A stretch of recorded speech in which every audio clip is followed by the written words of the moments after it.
Friend, welcome back to my channel. આજે આપણે ઘરે બનાવ્યું છે બટેટા અને ઢોકળીનું શાક. આ શાક બનાવવા માટે આપણે બટેટાને અહીં બાફી લીધેલા છે. એ શાક માટે મસાલો તૈયાર કરી લેવાનો છે. આપણે મિક્સરની જારમાં ટમેટા, મરચાં, આદુ, લાલ મરચાંને ક્રશ કરી લેવાના છે. મસાલાને ક્રશ કરી લીધેલા બાદ ગેસ ઉપર એક વાસણમાં તેલ ગરમ મૂકવાનું છે. તેલ ગરમ થાય ત્યારબાદ તેમાં રાઈ જીરું અને હિંગ ઉમેરી તેનો વઘાર કરી લેવાનો છે. મિક્સરમાં તૈયાર કરેલો મસાલો તેલની અંદર ઉમેરી દેવાનો છે અને તેને હલાવી લેવાનું છે. થોડી વારમાં તેલ છૂટું પડે ત્યારબાદ તેમાં મસાલો કરવાનો છે, જેમાં હળદર પાવડર, ધાણા જીરું પાવડર, મીઠું, મરચું પાવડર ઉમેરી દેવાનું છે. તમે વધુ સ્પાઇસી ખાતા હોય તો વધુ મરચું ઉમેરી શકો છો. હવે માં ધાણા એડ કરી અને મસાલાને હલાવી લેવાનું છે. ગેસની ફ્લેમને મીડિયમ રાખવાની છે. હવે તેમાં થોડી ખાંડ ઉમેરી દેવાની છે અને તેને મિક્સ કરી દેવાની છે. હવે આપણે એમાં પાણી ઉમેરી દેવાનું છે અને હલાવી દેવાનું છે. હલાવાઈ જાય ત્યારબાદ પાછું 1 ગ્લાસ પાણી ઉમેરી દેવાનું છે.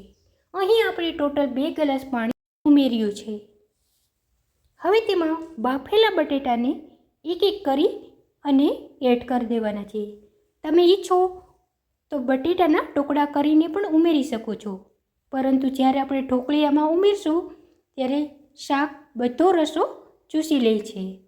એટલા માટે બટેટાની સાઈઝ થોડી મોટી હોય તો વધુ સારું. હવે ઢોકળી માટે આપણે બનાવી નાખી અને તૈયાર કરી દઈએ. જેમાં આપણે લોટ અને ઘઉંનો લોટ લેવાનો છે. મિક્સરમાં તૈયાર કરેલ મસાલો ઉમેરી દેવાનો છે. ખાંડ ઉમેરવાની છે અને સાજીના ફૂલ ઉમેરી દીધા છે. લીલી મેથીની ભાજીને સુધારી અને તેને આમાં ઉમેરી છે. હવે તેમાં આપણે મસાલો કરી લેવાનો છે.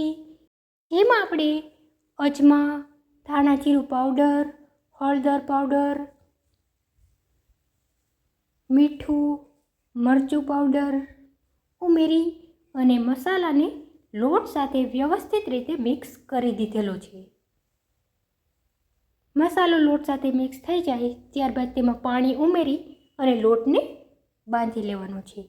લોટ કોણવા માટે લોટ ઉપર થોડું તેલ ઉમેરી લોટને કોણી લેવાનો છે અને થોડી વાર માટે રહેવા દેવાનો છે.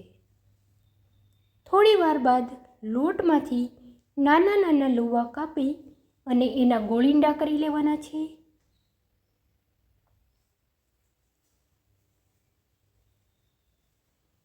અને તેને આ રીતે ગોળ બાઉલ કરી અને સેજ દબાવી દેવાનું છે. આ રીતે આપણે ઢોકળી બનાવીએ તો ઢોકળી અંદરથી કાચી પણ નથી રહેતી અને તળાઈને ફૂલી પણ જાય છે. આ રીતની બનાવેલ ઢોકળી ખાવામાં એકદમ સ્વાદિષ્ટ લાગે છે. હવે આપણે ઢોકળીને તળી લેવાની છે. માટે ગેસ ઉપર વાસણમાં તેલ મૂકવાનું છે. તેલ મીડિયમ સાઇઝનું ગરમ થાય ત્યારબાદ તેમાં એક પછી એક ઢોકળીને ઉમેરી અને ઢોકળીને તળી લેવાની છે.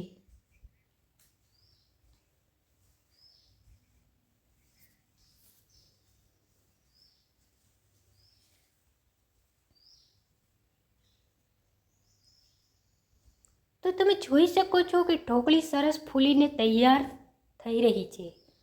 ઢોકળી સેજ લાલ રંગની થાય એટલે તેને ઉતારી લેવાની છે. તો શાક માટે આપણે ઢોકળીને તળીને તૈયાર કરી દીધેલ છે.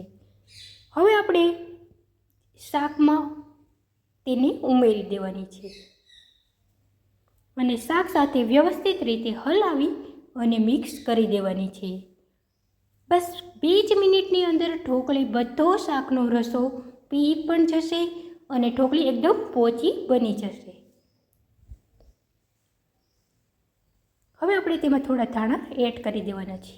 અહીં આપણે વધુ પડતું તેલ કે વધુ પડતો મસાલાનો ઉપયોગ કરતા નથી, પરંતુ તમે જો સ્પાઇસી ખાતા હોય તો તમે એ રીતના માપ લઈ શકો છો. તો આપણું શાક બનીને તૈયાર થઈ ગયું છે. તો તમે જોઈ શકો છો ફ્રેન્ડ, એકદમ મસ્ત અને અલગ પ્રકારનું સ્વાદિષ્ટ શાક બનીને તૈયાર થઈ ગયું છે. આ શાક ખાવામાં ખૂબ જ ટેસ્ટી લાગે છે અને આ પ્રકારે બનેલું શાક એકલું પણ ખાઈ શકાય એવું બનતું હોય છે. હવે આપણે તેના ઉપર થોડા ધાણા એડ કરી દેવાના છે. રેડી છે બટેટા ઢોકળીનું શાક. તમને જો મારો આ વિડીયો પસંદ આવ્યો હોય તો મારા વિડીયોને લાઇક કરી, શેર કરી અને મારી ચેનલને સબસ્ક્રાઈબ જરૂર કરી દેજો. Thank you for watching my video.